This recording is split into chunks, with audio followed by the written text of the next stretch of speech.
we're going to be harming each other, even if we're all trying to do our best and survive. Survive, get our needs met. Yeah. And the way in which we go about doing that often will collide. So in this series, we're examining the attachment themes strewn throughout the FX Hulu show, The Bear. We will be discussing in detail each episode as the story unfolds, so that you can watch or rewatch before you listen and then follow along with our discussion. We have seen all the episodes, but we won't discuss any content beyond the episodes we're discussing. So if you haven't seen the show, press pause now, go watch, and hop back on to the podcast. All right, to start with our drink, today we are doing a mint julep, which I'm really excited about. Absolutely. So it's important today because the recording date, where actually is, what is the thing? The Kentucky Derby is happening right now, like all the events around it. Which I would never know about until you would have said that, but. Yeah, it's fun. I have some friends who are there, and I'm just a little jealous.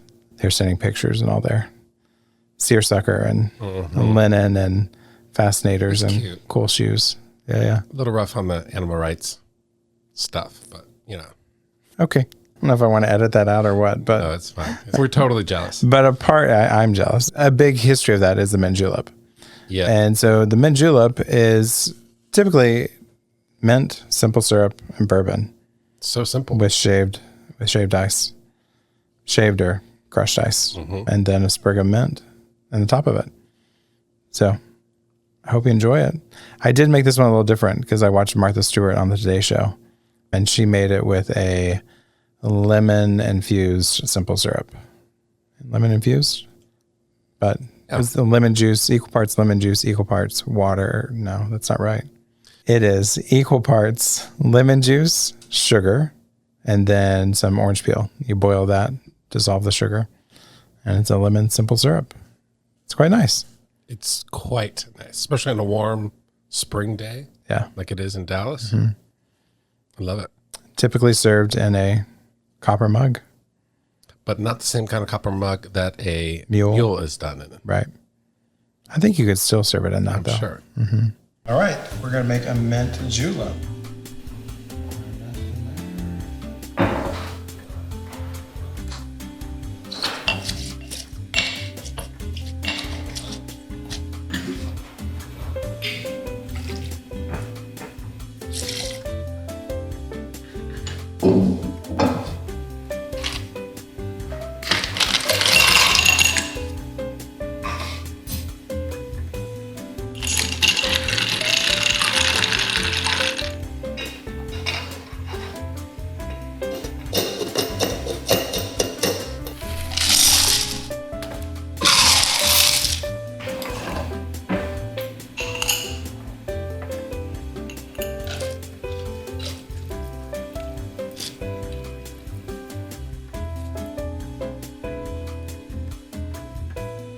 Thanks. Well, thank you, Mike. I'm enjoying it.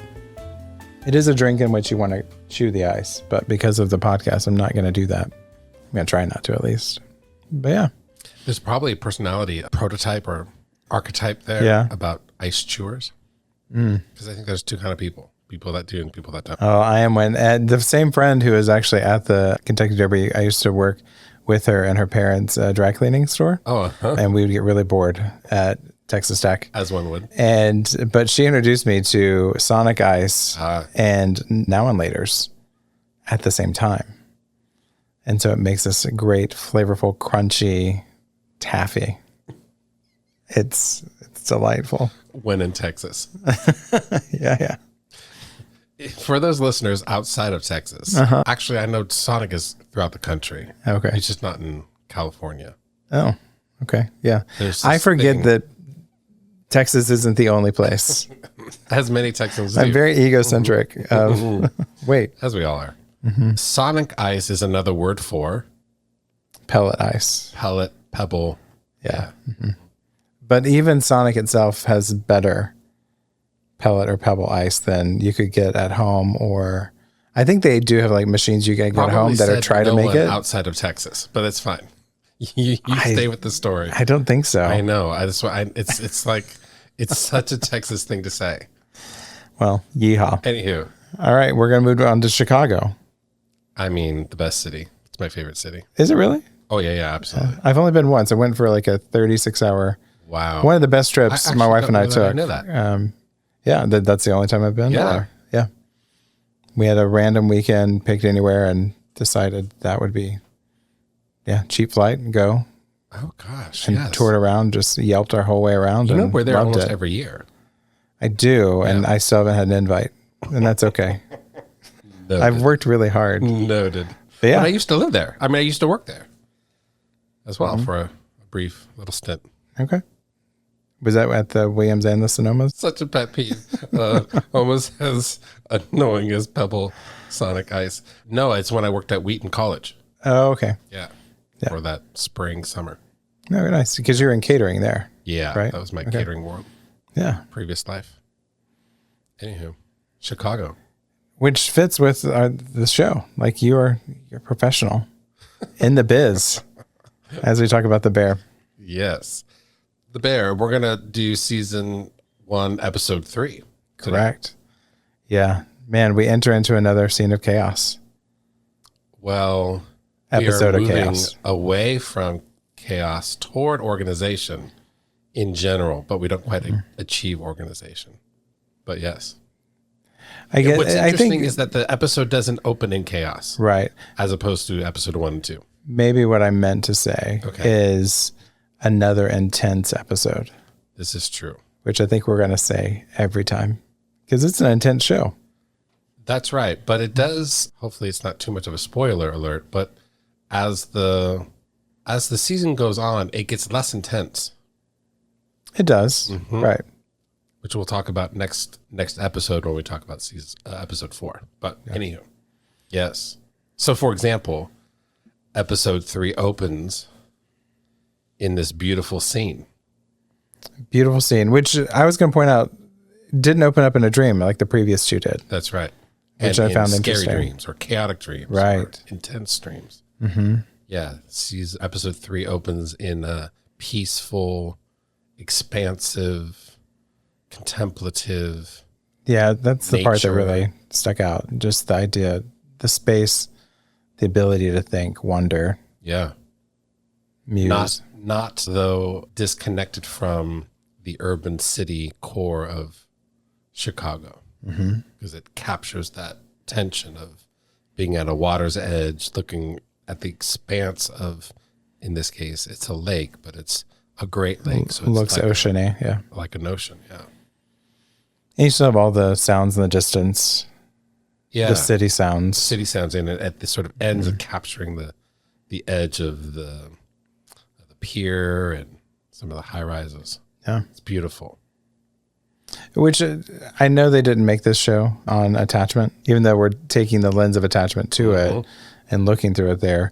It does feel like, so they ended the last episode with the C, receiving the C grade, right? And Carmi actually, I think maybe in this episode, talks about C standing for chaos. Yeah. But it feels like they're trying to move from chaos into a idea of serenity.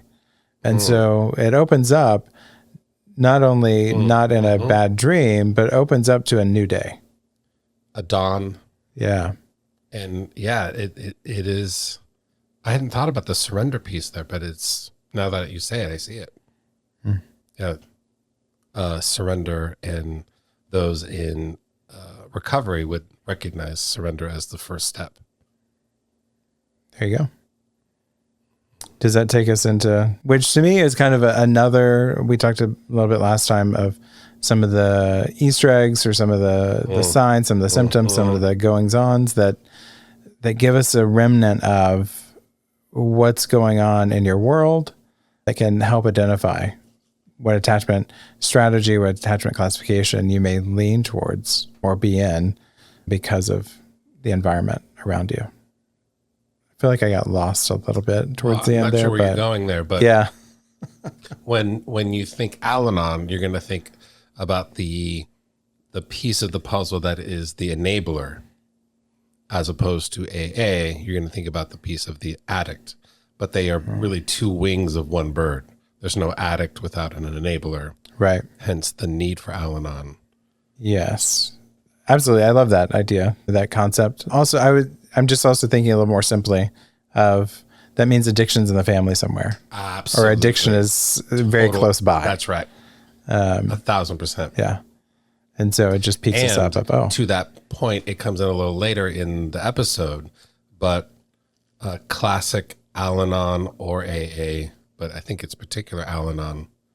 Yeah, I think it's particularly Al-Anon literature will clearly articulate that addiction is a family disease. It is not an individual's burden disease. Hence, two wings of one bird. Right. The addict and the enabler. Yeah, so it's such an Easter egg, such a foreshadow of the bigger picture of what's been happening for this family. And something that Carmi has had to survive. Yes, Carmi and the family, the system, yeah. Or has had to navigate. Maybe that's a broader construct. Okay. Because Brother Michael had to navigate it just as much. And this is also something that Sugar, Carmi's sister, has really pushed for him to go. Yeah, we get hints at that throughout first, second, third episodes. And it's really interesting that he goes without telling her. So also, something she desperately wanted and begged for and pushed for, and then he goes without her knowing. And part of what you find interesting about that is such a dismissive, where we talked about dismissive attachment. Yeah. And our thoughts that maybe Carmi would be dismissively, avoidantly attached in his classification. It's a classic. It's playing out. Yeah, I've actually seen that several times in my office where one of the couples, one member of the coupleship is really begging for something of like, if you'll just do this, if you'll just do this, if you'll just go there, if you'll, whatever it is. And it'll be weeks later and like, oh yeah, I did that. Come on, my person. Like this would be really, if the other knew this, if the other knew what was going on, you would have to spend less time in my office. Like this is the way you're taking care of yourself by going off and doing it alone. Your partner has no idea and is left alone by themselves and still worrying and thinking. Or both of you are. Right. There you go. That's a great way to say that. Yeah, I mean, that even happens in friendships where someone is trying to solve an issue alone.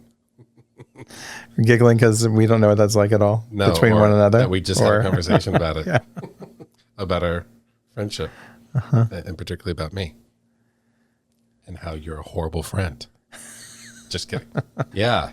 So I think, so in episode 2, I think we have this idea of a CPS worker in the form of the health inspector, who comes into this family system of the restaurant, the beef, or the larger family of, I actually don't know their last names. I don't know if it matters, but Carmi, Michael, Sugar, whoever their family's last name. They say it at some point, but I've already forgotten. Okay, yeah. So they need an intervention, but the restaurant, the beef, needs an intervention. And here comes the CPS worker or the health inspector and assesses the situation and says, this is suboptimal, it's problematic, and here's your C. C for chaos.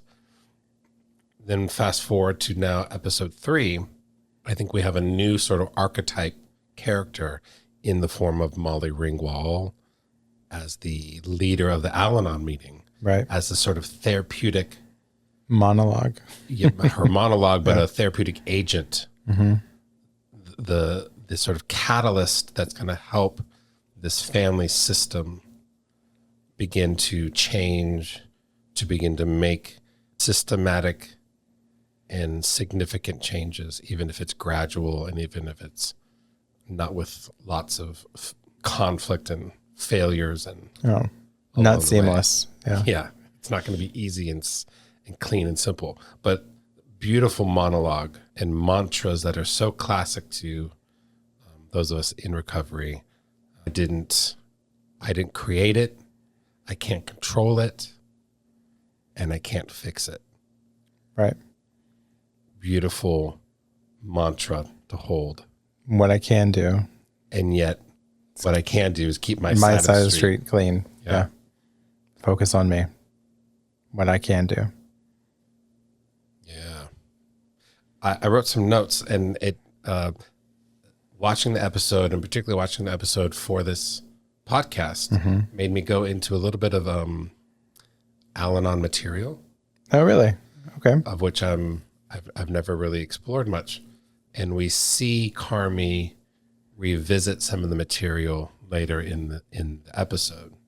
And we see him open up the material so you get a glimpse of what's in the material. And so I wanted to highlight that, particularly for folks that are Al-Anon curious. So there's a do and a don't. Yeah. And it makes it real simple. Yeah, you remember that part? Yeah, there's a natural rigidity. Sure. Because the system itself is trying to come out of chaos. Yes, move from it's trying to help people organize. Yeah. So here's a list of things from the Al-Anon material. Do. 1, forgive. 2, be honest with yourself. 3, be humble. 4, take it easy. Tension is harmful. 5, play. Find recreation and hobbies. 6, learn the facts about alcoholism. 7, attend Al-Anon meetings often. 8, pray. So beautiful. Is it? I think so. I cringe.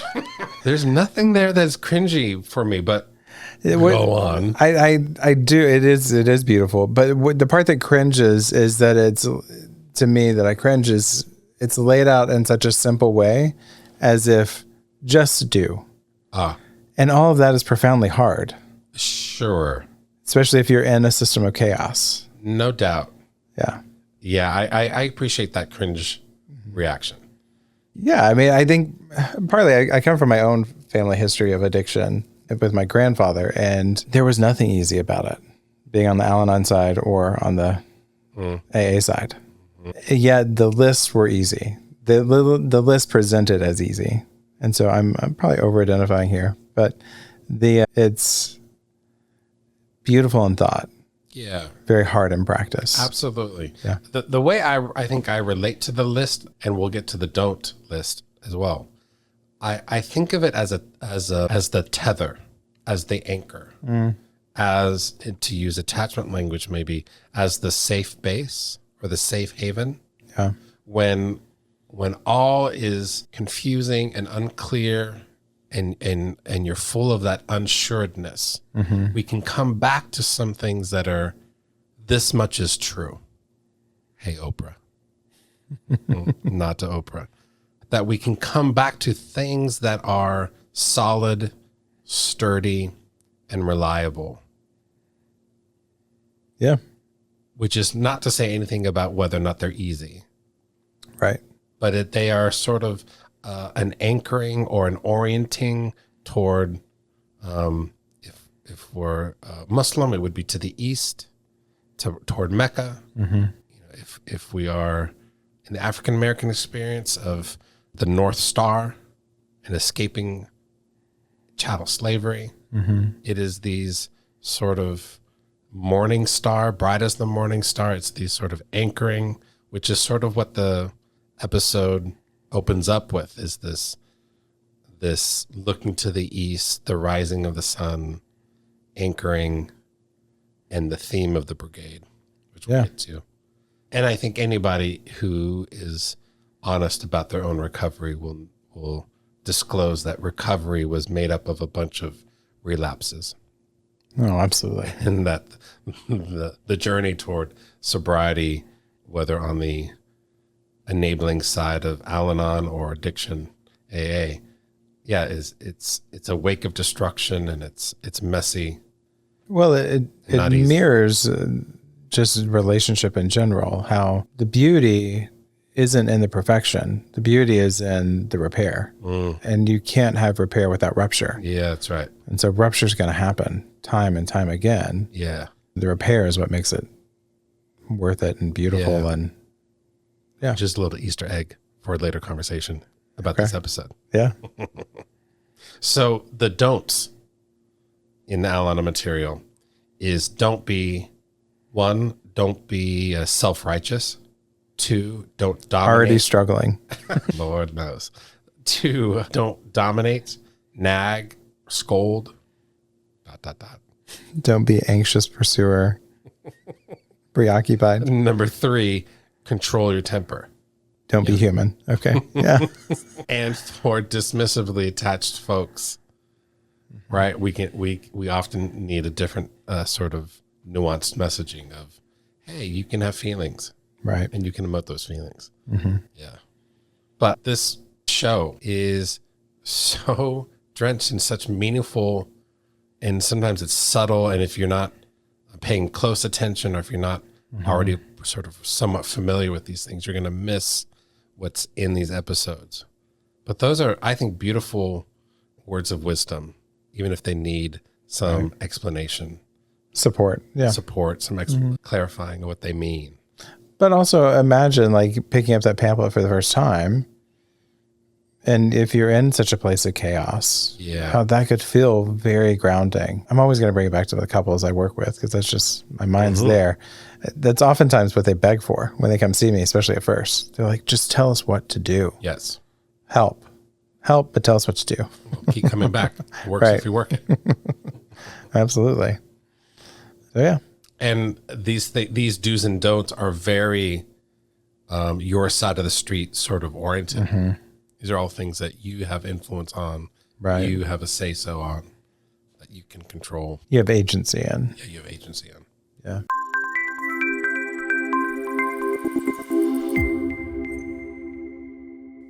Which then enters us into the namesake of the episode. Well, no. Yeah, sure. But it first leads into the truly the shit show that is this chaos. And we have a particular gorgeous scene of Carmi in the middle of Cousin and Sydney. And we just going at it. Just going at it.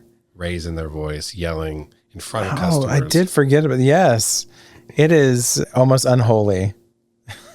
Like I think of the Sam Smith song. Like there's an unholiness to I think of a family system of like, don't do this in front of anyone else. Don't let anyone outside the family see what's happening. Side note, that might be the most dismissive avoidant attachment thing we have ever said. Why is that? Help me out. Well, because I think that's a characteristic of the avoidant, dismissive, attached folks. Yeah, is to not argue, to not fight in front of others. Oh, okay. Whereas other attachment classifications might be way more comfortable. I just call it Southern. No? Well, there's that piece too. That's the interesting layer that we're always having to grapple with, is the cultural context that all of this, it gets embodied or expressed. But now I hear what you're saying. Yeah, that is don't let anyone see. Yes. Contain it. Yes. Yeah. Contain it and privatize it and preferably just talk. Nothing's happening. It's fine. And I'm fine. I'm fine. You're fine. We're fine. Let me take care of you. I'm fine. Yeah. Fascinating scene. Yeah. So we get this giant chaos continuation of first episode, second episode. Well, and actually we didn't talk about this, but it's a really interesting fight to point out because we've identified Richie as entangled, anxiously attached, and Sydney as avoidant dismissive. And it's not lost on me how elevated and heated it gets. Avoidant doesn't mean it's always going to be silent. Correct. It can be that way, but it's not certainly exclusive. That's right. Yeah. Yeah. Avoidant, dismissive, attached folks can absolutely fight. Right. It may take them a while, and they may have been trying to de-escalate for quite a while. But it's not it's not uncommon that it's an eruption. That's right. Yeah, that's right. That'll come out. Yeah. Wow. And Carmi's, in that same vein, Carmi turns to Sydney and sort of checks that chef. Are we good? Right. So Carmi tries to deregulate downregulate rather. Downregulate, right. Sydney, rather than turning to Cousin to downregulate cousin on some level because there's no downregulating him. Right. Right. So Carmi, I think, recognizes in Sydney, conscious or otherwise, that the two of us are downregulated and that's his turn. But he equally could have turned to cousin. Right. And have been like, yo, calm down. But it doesn't. No. He does try like one pass at it, but not a dang thing happens. Yeah. Cute and unresponsive. Right. But he gets the effect from Sydney, of which I would argue because she's receptive to it because it is natural to her as a means of getting safe. Yeah, I paused there because like the look in her eyes was really powerful at that moment of, you're asking me to do something and there's an injustice to it. Why won't you listen? Yes. Why aren't you speaking to him? Why are you speaking to me? You got gender dynamics. You got race dynamics there. Yeah. There's a lot mixed in there. And so that was a rupture between Sid and Carmi. Oh, sure. Not just between everyone. Cousin right. included. But in particular, even though it was an attempt to tamp down what was happening, it was a visible rupture. That look of shock, that look of almost being talked down to. Yes. Not almost. Being talked down to. Being dressed down. Yes. Which leads to an opportunity for repair. Yes. In the moment, perhaps not because they're out in the serve line, but... And by no means do I say rupture more so you can repair more. But when we do rupture, there is an opportunity. That's for right. repair.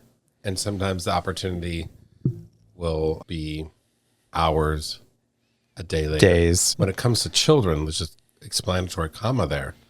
When it comes to children, that repair often needs to happen much sooner. Right. Because a child's capacity to remember and understand. Well, in the way they're organizing it. Or where are you going with that? Well, the way their brain is organizing what's happening. Everything is so much newer. And so they're building those new neural pathways. Yeah.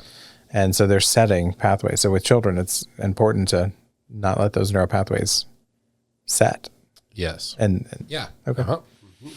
Yeah, I'm also thinking about their capacity to hold in working memory recent experiences and be able to reflect upon them. Right.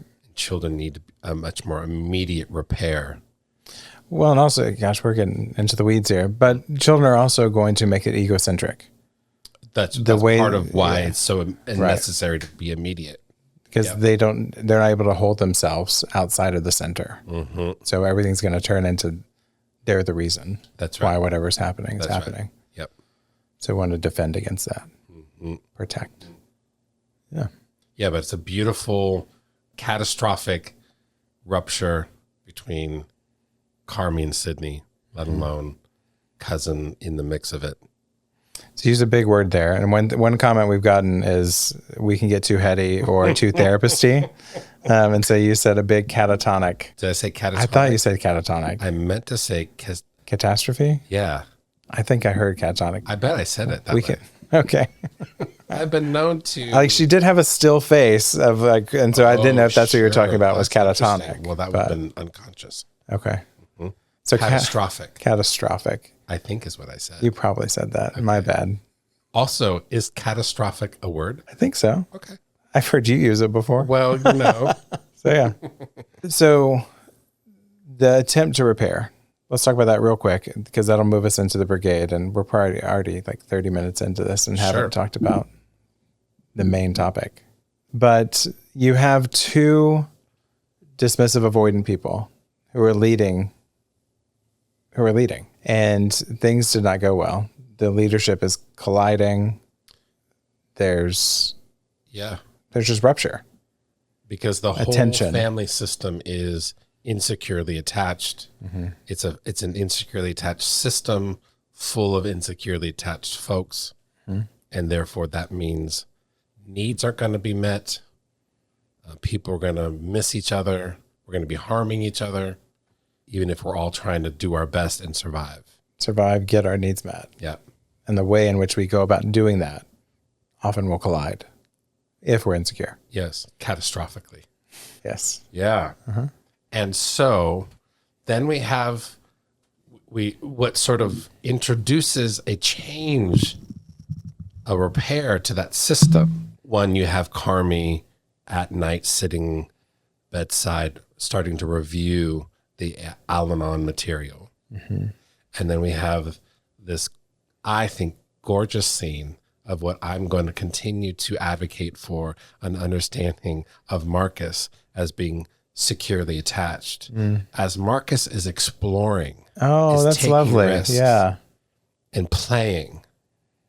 Because that is a part of the secure attachment. Correct. When we are secure, we have the freedom to do so. That's right. Yeah. We have access to do so. Yes. To freely, autonomously explore the world, take risks.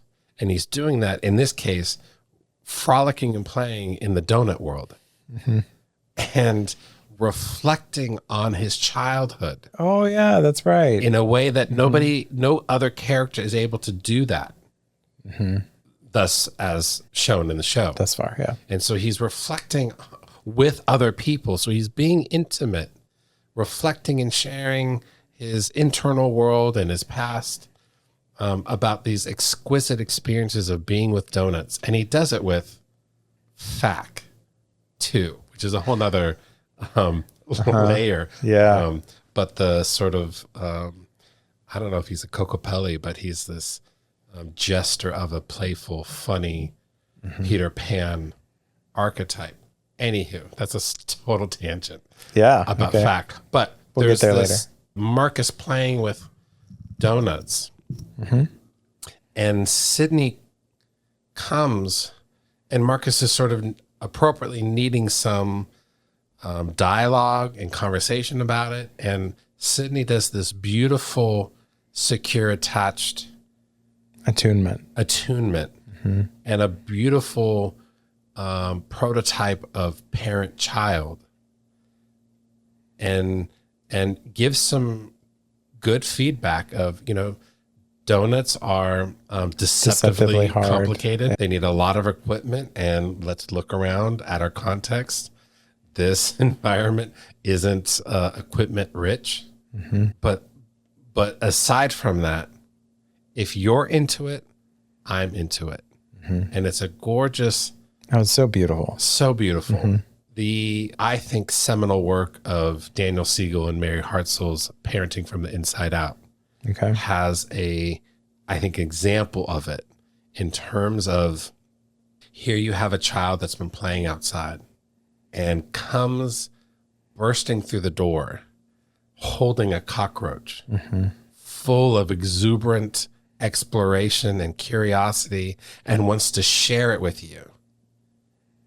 And Sydney, as this parent kind of prototype, she's in a power position with Marcus, attunes to it, offers feedback that is rational, that is grounded in reality, and concludes, no matter all that, if you're into it, I'm into it. And so often we will greet our exuberant child who's holding a cockroach coming into the house with freaking out. Oh my God, take that out. What are you doing? Wash your hands. Yeah. And the best of our attuned, securely attached is to see that this child is bursting with curiosity and wants to share something with you, and to be able to harness the feedback of, yes, cockroaches belong outside. Let's go outside and talk about this incredible insect that you found, and you want to share something with me. But to accurately or to appropriately talk about the environment that, oh yeah, cockroaches don't live inside, they live outside. And so let's go outside to talk about this cockroach. Is this beautiful, I think, attachment, attunement, connection. Yeah, between Sydney and Marcus. I think there's also a piece of hope in that we've identified Sid as avoidant, dismissive avoidant. Yep. And she still has the ability to attune. And so to me, that's offer a hope to parents of caregivers that you can have your own shit your own stuff, which you do, which absolutely we do, and still be attuned and a good enough parent, caregiver, friend. We can still offer that. Yeah, it's very possible. Yeah. And then I also want to just highlight Marcus or children as part of why Sydney is able to do that. Because I think Marcus is bringing a degree of security into the dyad. Yeah. And is tickling or is inviting Sydney to meet To play. him in a way of security, which we will see, I think, later in the episode, where that's Sydney is not seducible into the security. Yeah. Marcus is offering it, but Sydney is Willfully, deaf to it, or is unable to make sense of it, Yeah. unable to receive it and meet it. Okay. So then here we are at the Birgade. The title of the episode, Yeah. And it's a new morning still, A New Day. a new day. So the chaos was before. This is a new day. There's a calmness in the kitchen that is really interesting at that point. But then Carmi calls Sydney in for a meeting. Yeah. We're going to institute a brigade, a French brigade. Yeah. Sounds so militant. Well, it is. And it's an interesting sort of counterpoint to the chaos. Right. And it might be what is necessary, even if it's not entirely sustainable across time, that it needs to be eventually, the bow needs to break toward a more holistic. But isn't this something way. you may see in your office where it might be classified as like an overcorrection? Yeah, sure. Yeah. And I can hold the necessity that here comes the brigade that is very regimented. It's very hierarchical. But that might be necessary temporarily in order to rein in some of this chaos. Yet I can still hold a long view that says this is an overcorrection, and we need to pendulum swing toward something else that is really where the sweet spot is. Yeah. Which, spoiler alert, I think that's where this show is going. Right. Is toward a sweeter spot, even if it's slow going. Well, because in the previous episode, we saw a glimpse of the French Brigade at full steam Sure. and the hell that it caused. That's right. Right. In its worst form. That's right. Yeah. Yeah, it's beautiful. That's right. And it's something he's going back to. Yeah, returning to. He's returning to. He's trying to get safe. Carmi. Yes, and he's trying to get safe in a form that was different than the way that he was raised. We will understand that later, but I can understand that through just psychological theory.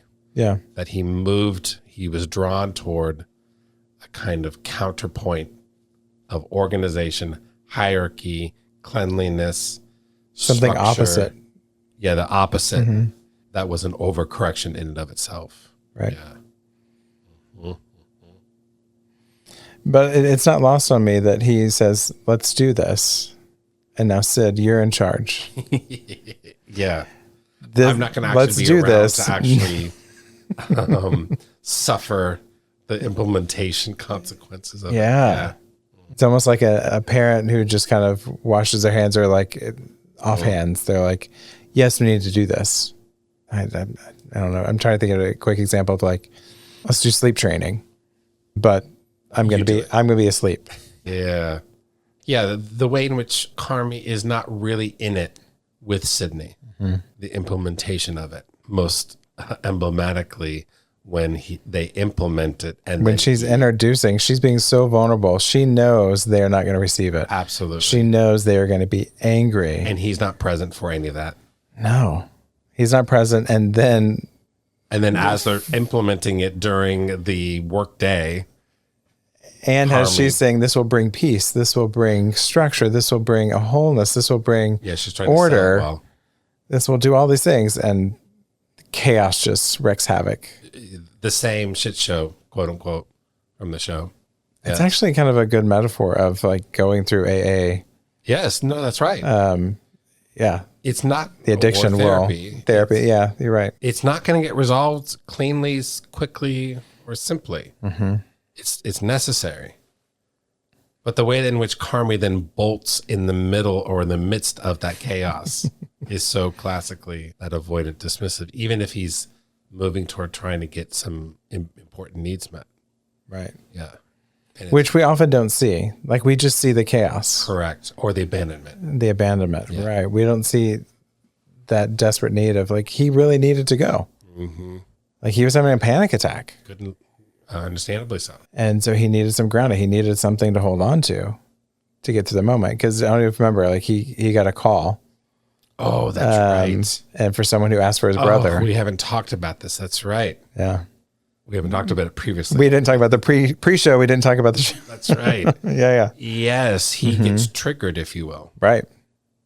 Mm-hmm. Yeah, where he felt like his brother was alive. Yeah. So even us talking about it, that's really interesting. Like even as we're talking about it, we talk about it as if Carmi's just handing it off. Yeah, sure. But what really was going on is he was going through something. That's right. He was experiencing something really reenacted right there. Yeah. Yeah, that something really sent him off. Mm-hmm. Something meaningfully and understandably and intelligently, he would have an incredible reaction to that. Mm-hmm. Yes, Nico calling, looking for his brother.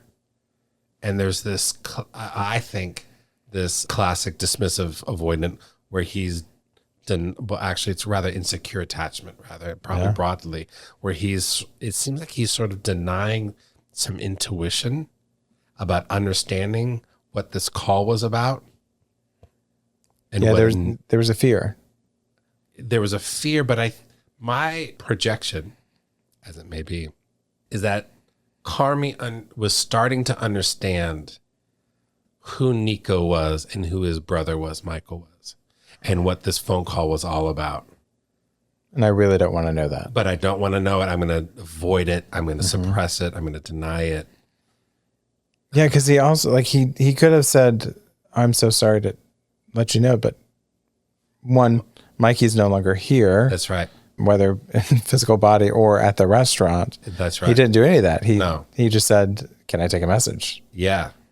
Which is a really fascinating dynamic. Yeah, like I want to know who my brother was. I want to still connect with him. Yeah, because he ends up saying, I felt like Mikey was alive for a moment. When he's talking to cousin. Mm-hmm. And cousin is having this clearly awkward that he knows. In my sense, he knows that Nico Carmi knows that cousin knows, but Carmi's just still not investigating. No, he's not talking about it. He's not being candid. He's not being forthcoming. He's doing all this sort of internal processing. He's doing the dismissive thing, That's the avoidant thing. That's He's doing it inside. Yeah, so that's what sparks Carmi's bolting. Is this huge that no one else would know about? Why, especially Sydney, and in particularly Sydney. Yeah, why Carmi's bolting and abandoning. All she sees is he asked me to do something hard, and he's abandoning me. I'm left all alone to do this.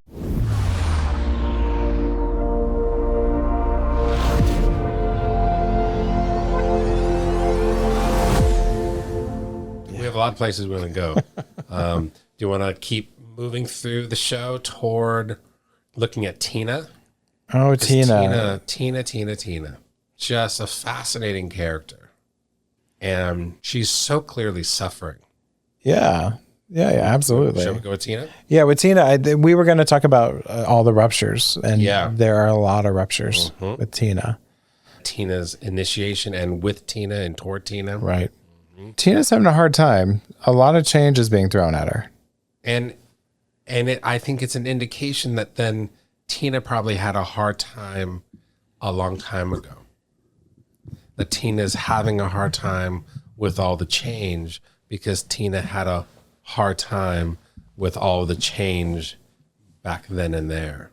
That it gives a clue that there was nothing optimal about Tina's upbringing. Yeah, nothing easy. Nothing easy, nothing attuned, nothing safe, nothing contingent, nothing optimal. Yeah. Yeah, there's a scrappiness about her. Oh, sure. Yeah. That she will do whatever it takes to give her some semblance of a subjective sense of safety and security, even if objectively it is quite just the opposite. Yeah. It's going to backfire. It's going to... Well, and I think that because we last time talked about her as disorganized or having the disorganized classification. And I think it was really summed up well in one scene in particular. And it's when Sydney walks through. She had just had an argument with Sid, I think, if not close by. And Sid is walking through and she cuts herself on the box cutter. Yeah. And it goes from this contention to, as she's coming over to caretake, oh, what happened? Let me see. Yeah. And Sydney can't accept that. Correct. Because I'm fine. Just don't do this. Let's just don't leave the box cutter open and everyone gets their station. And then you see the turn, you see the change of, oh, you're being too much, you're being extra. Or you rejected my care. Right. Oh, that's probably spot on right there. You rejected my care. Yeah, absolutely. And so then she goes and very antisocially, very intentionally moves to harm. Yes. And the turning up of, is it the stock? Yeah. The veal stock. Yeah. Yeah. That was so painful to watch. Absolutely.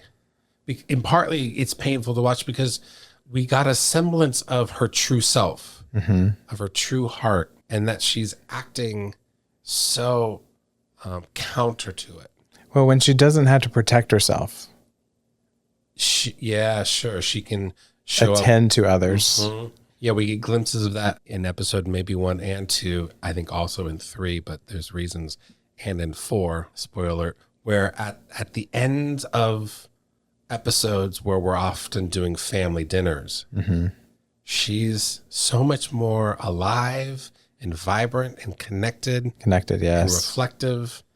She's not hostile or aggressive or undermining or... And again, when I hear those words hostile and aggressive, I automatically have this sense of she doesn't need to protect. That hostility, that aggression isn't actually purposeful, malicious, even though it can look so malicious, like turning up the stock. Sure. I mean, and I want to say that it is malicious. Yeah. It's just when you identify it as malicious alone and you don't take a moment to understand what's driving the malicious behavior, then you've really made people flat. Because I do want to validate, I want to honor people's experiences. I want to honor Sydney. Right. That something hostile is being done to her and it's being done by a person. Yes, that's true. It's undermining, it's chaos creating, it's painful. Yet Sydney's not just a quote unquote innocent victim in that she is very rejecting of Tina and her care. Yeah. Right. So there's the dynamic of it all. But I want to say that it is malicious. I can That's true. I can tolerate calling the malicious behavior malicious, but I have zero need of judgment and I have no stones to cast. And I have all this creativity, imaginativeness, empathy, compassion, humbleness to see that something's driving Tina's behavior. Yes. Which is what we're talking about of she's the protective part. Yeah, she's feeling threatened. She is threatened. Out of control. Subjectively speaking. Yeah. But yeah, the moment she turns that heater up and that look in her eyes, is like smirk, the acting is so well. Like everyone is just spot on. Oh, great actors. You feel with them. Yeah. So intently. Turn that stock up. And then we go into another rupture. Or do you want to keep talking about Tina? No, we can go on. What's the rupture you're talking about? Another rupture was the hiding of the onions. Yeah. So, well, not even the hiding of the onions. Before that, Tina setting her up, saying, I'll get to what you've asked me to do. This is my job. And then she doesn't do her job and throws Sid under the bus. Because Carmi comes in and is like, where are the onions? And so Sydney, as the chain of command, in the brigade, has to do yeah, them. Has to get them done in the French brigade. Yeah. And so she does them because of that rupture and that chaos and that undermining and that antisocial kind of. Say that part, antisocial again. What do you Well, mean? because I have no sense that Tina forgot to do the onions. Oh, no. There's a sense of willfulness of, I know I'm not going to do them. And probably an intelligence of, and how that's going to get you in trouble. Right. Because I don't report to you. A devaluing of the chain of commands, a devaluing of this system. When Tina sort of looks at Carmi, at Marcus and starts with an E. Ibram. And she's just like, you guys look like you joined the cult or the. And they answered in unison, which is so lovely. It was amazing. Thank you. Yes, like we did. Yeah, like we're able to recognize that this is moving us towards security of attachment, and Tina can't recognize it. It's nonsensical to her. You're right. God bless her. Right, like at no fault of her own. She comes by that. Honestly, I would imagine. I would assume. Yeah. Well, and it happens again when Sydney's trying to implement the brigade, the French brigade, which has a lot of rigidity to it. But there's a moment, right? The hierarchy, authoritarian. Just do what you're supposed to do. Stay in your lane, your side of the street. Really keep it clean, that type of thing. But then the way you talked about earlier is the way Sid, she breaks kind of character from there. Yeah. And tries to offer this olive branch, tries to offer a kindness or a relation to. Yes. And says like, an intimacy, woman to woman. Yes. I know what it's like to be a woman in the kitchen. And oh my gosh, Tina was like, oh, you're too close. You are getting, don't see me. Don't assume me. Don't connect to me. Don't do any of it. Don't harm me, because that's what you're going to do if you get too close. Because I imagine in the past, that's right, people who got close, that's right, harmed her, or she got harmed in some way. Absolutely. Yeah. Oh, it's just. So you see that push and pull in Tina, right? Like the times where she's really close, but that's not what Sydney was receptive to yet. Right. When she cut herself. So you see these times of Tina being too close, too distant, that sort of mixed kind of presentation. Right. I've got it, I'm independent. And then being all up in the middle of instigating. In the middle of it all. Yes. And so you wanted to talk about, you mentioned the relationship between Marcus and Sydney. Yeah. And then part of that being the donut part where there was that close connection, that attunement, which was lovely. Glorious moment. But then another interaction happens between them where he ends up being kind of maybe not the ringleader, but the one who does hide the onions she worked really hard on and was resentful about. Quite. And she was already sort of at her edge. In the weeds. Yeah. And Mark is like, hey, it was a joke and they put me up to it and I didn't really do it. And Sydney's not having it and she's hurt by it. She's pissed at it and is unreceptive to Marcus's playfulness because he comes in playful. Like, we got you. Yeah. I can't imagine any other character coming in with that kind of playfulness. Right. Tina wouldn't have come with it. She would have been like, ha ha, fuck you, got you. Right? Like, or Ibram or some of the other characters would have come in a little bit more timid. But Marcus just comes with playful energy, his full self. Yet, yes. But was not reading the room. No. and Sydney wasn't making it any and wasn't able to recognize the safety that is Marcus. Marcus is so supportive. And we got a previous sort of rupture when Marcus at the very kind of beginning of the episode is like when it's that chaos between Sydney, Carmi, and cousin. And Marcus is like, yo, where are my sheep hands? That's theft. You know, somebody took them and Sydney's like, yo, I already prepped them. They're on the shelf, and that's not theft. Like, I was trying to help you. This sort of rupture, connection missing. They're trying to help each other.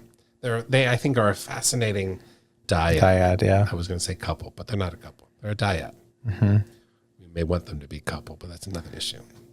I think a lot of people want them to be a couple. Yeah. You know. And so then there's this offer of help that Marcus offers Sydney soon. And she's like, no, I got it. I'm fine. Well, one thing I wanted to point out, as I was thinking, with all these things happening with Sydney, the messaging, the narrative of the dismissive avoidant classification keeps getting reemphasized. Every rupture that's happening is reemphasizing, I can only depend on me. Yes.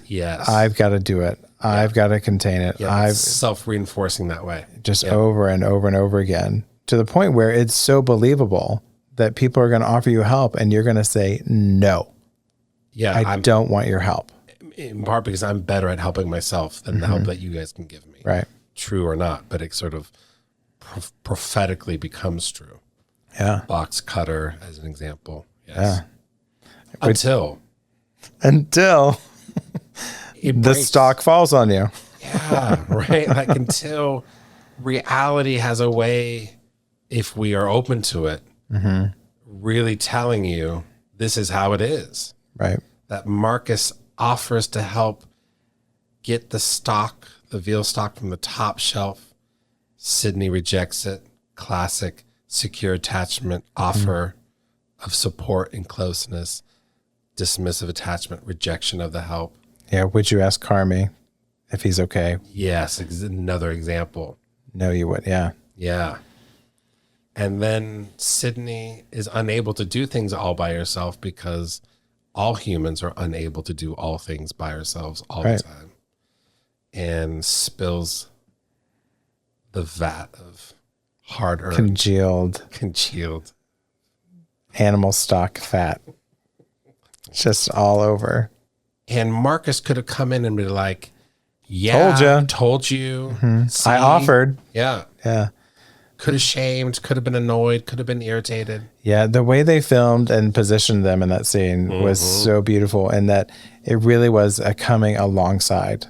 Absolutely. Like he came in around the veal stalk, was with her, sweeping into, and it was a mutual understanding of, I'm here. We'll take care of this. I'm with you. Some of the best interventions therapeutically are not verbal. Yes. They're a positioning of the body. They are a guttural kind of nonverbal expression. And Marcus comes in with no words. He doesn't say, I got this. I'm here to help you. It's like he understands that words would actually only complicate things. Yes. But here's my physical presence of acceptance, of surrender. This is how it is. And this is what's needed. And I'm here. I'm here. I'm with you. It's such a Christ story. But that's a whole nother metaphor to use. But there it is. I said it. You did say it. You didn't tell me you were going to say it. I didn't think I was going to say it. I don't usually say this thing. Don't know how I feel about that. Me either. Okay. But there it is. But yeah, I love what you're saying there. Again, in the therapeutic office, there's this desperate fantasy that if I have the right words, if I say it right, if I say it with the right tone, if like there's a perfected way to say something that'll fix things. And it's like, you can say all the right words, but if you're not attuned, if you're not with, if you're not present yourself, right, it's not going to do a damn thing. No. Yeah. It's not very useful. And so it was really, it was just a perfect, again, I know they didn't film this with, I say I know, they may know really, really well, but I imagine they're telling it just through story, but they tell the story so well and paint these beautiful pictures of rupture and repair. Yes. So another repair that is beautiful in its own right, even if clumsy, and still characteristic and drenched with insecurity of attachment, is when Carmi brings Sydney a plate in the back dock. So we're moving the outside scene. Yeah, the outside scene. Yeah, the whole day has happened. Oh God, yes. And it's been a day. It's been a day. Sid she's done. Well, and she was right about the day. Yeah. That this isn't going to go well. And they're not going to receive me well. And then also with the increased insult of, well, where were you? You left for a good portion of the day. You didn't help reinforce, support. Yeah. Yeah, she's having a come to. In part because, if I remember correctly, but this could be an interesting distortion, Carmi invites the conversation. Well, he says, can I hang for a little bit? Yeah. I need a break. After she's already rejected the meal. Sure. But it's like he's not reading the room. That's right. At all. Yeah, so then what unfolds is a conversation between the two of them that allows them to both speak honestly, but especially allow Sydney to speak quite candidly. Yes. And Carmi listens to the best of his ability. Yeah, which I think points to, like, it doesn't have to be perfect, even the attunement. No. And openness to try. Yes. Yeah, and openness to try to listen. The genuineness. Yeah, opens up a lot. Yeah.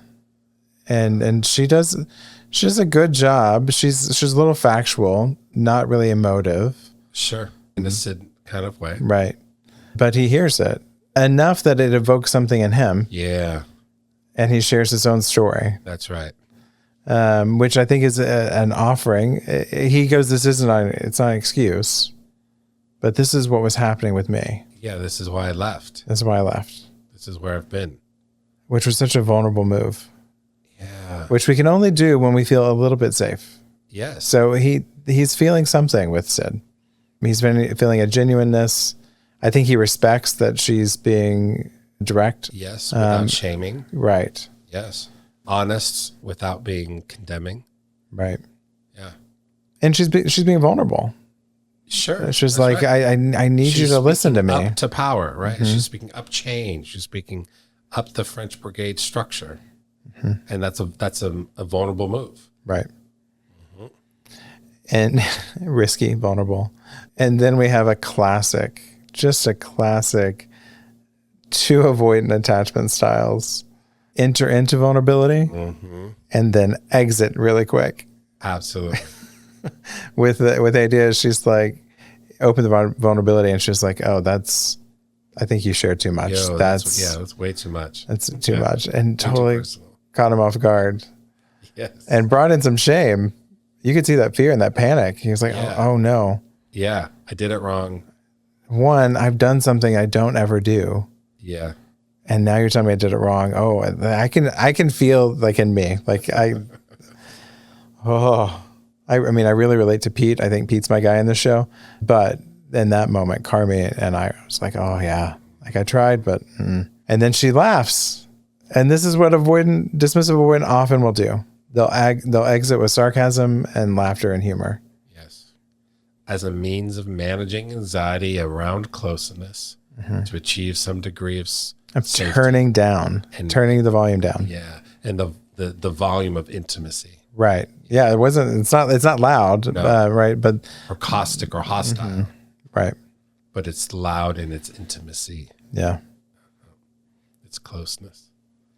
And they have a good laugh. So she kind of wasn't lying. That is too much. That's the way she relieved that. That's right. Oh, I didn't realize that. Yeah. I just thought you were being an asshole. And it's a beautiful repair, nevertheless. It's a beautifully imperfect. It's not perfect, repair. Right? Mm-hmm. It's good enough. It's good enough, and it sustained them and allows them to move forward and to continue to try to play. Yeah, to keep going, trust one another, right? Mm-hmm.